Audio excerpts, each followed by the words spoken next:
Oh my goodness. I don't have a belly button anymore. I really don't. What's good, my kings and queens? Okay, so I'm going to be posting my pregnancy update. Okay, so I know that I never really gave an official pregnancy beginning update, but here's where we are right now. So for the first trimester, I did not get any of the common symptoms. I was not nauseous. I didn't have a sensitivity to smell, didn't get headaches. I wasn't really tired. I didn't get any of those feelings. The only thing I did get, I got really sick one time. I wasn't throwing up or anything, but I just got really sick. I couldn't eat, but I wanted to eat because I was so hungry, but I just could not eat for anything. And couldn't get out of bed, had a fever, and I was cold. It was just a lot all at once. I was cold in the summer. My second trimester, I had a lot of sensitivity to smell. That's when I got sensitive to smell. I never threw up throughout my whole pregnancy. I've only thrown up probably once in my life, so I never threw up. So I did get my nose was very sensitive. My ears, I could hear from far away. Also craving a lot.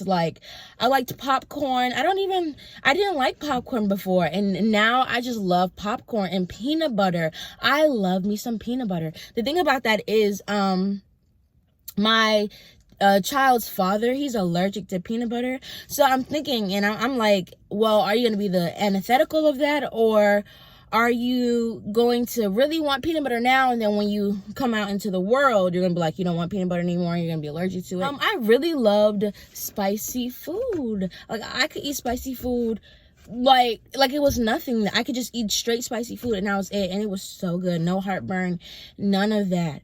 I started to feel him move around that time. My son, I started to feel him kick and move his hands, and it was really shocking to me. It's oh my goodness, that's somebody in there. I'm in the third trimester now. The third trimester, I be horny. You get that puberty horny. No, I'm horny all the time. I'm horny right now. No, I'm just playing. But I am always so horny, and it'll be out of nowhere. I also get really hungry, really hungry. I actually, in the second trimester, I used to wake up in the middle of the night and I would go get me something to eat. I would always get a PB&J because I love peanut butter, and I might cut up some bananas and put it in there if we didn't eat all the bananas. I have a lot of pain. People are oh, you're gonna have pain, yada yada yada. I'm like, yeah, okay, it's not gonna be that bad. No, it's terrible. It's terrible. I had sciatica for over a year now. I got into a car accident, and I get it's basically sciatica is an inflammation, sciatic nerve, and so it's being pinched, so it's causing this pain that goes all the way from my lower back to it can go down to my feet, but that's only occasionally. This morning, I actually woke up to a cramp. Not a cramp, a trolley horse in my calf, and I was and it just would not go away for anything. I waddle. Only because of the sciatica, because if I walk a certain way, because of my posture, it keeps snipping the nerve, which is causing pain, but it's really hard because my son is hanging low. So it's really hard to change my posture. Yesterday, okay, I get home, I'm pooping regularly, pooping 2 or 3 times a day, and I get home and I have to use the restroom. So I go to the restroom, go do a whole bowel movement, and I sit on the toilet, letting everything release, and I feel this cramp, and I've got butt cramps before, but I guess because I was pooping and releasing myself, that it was worse. It was so horrible. I was oh, I had to call my mom. I was oh my goodness, I don't know, what's happening. I squeezed my butthole because I did not want I wanted it to stop. I wasn't constipated or anything. I just wanted it to stop. I'm squeezing my butt, I'm just it finally goes away after 2 minutes or something.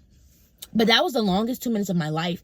And then I've been watching these videos, and they're the poop after pregnancy is going to kill you. And it really got me second guessing.